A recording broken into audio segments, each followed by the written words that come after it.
Italia. Loro son trendy cool e usano il sapone. Sono molto gentili e hanno un animo sensibile.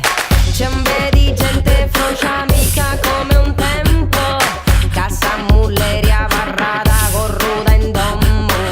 Adesso questa libertà che dalla testa fa sì che donne e bimbi non abbiano esempi. Bene, il peccato è solo quando non si vede. Società ipocrita che cela la sua identità.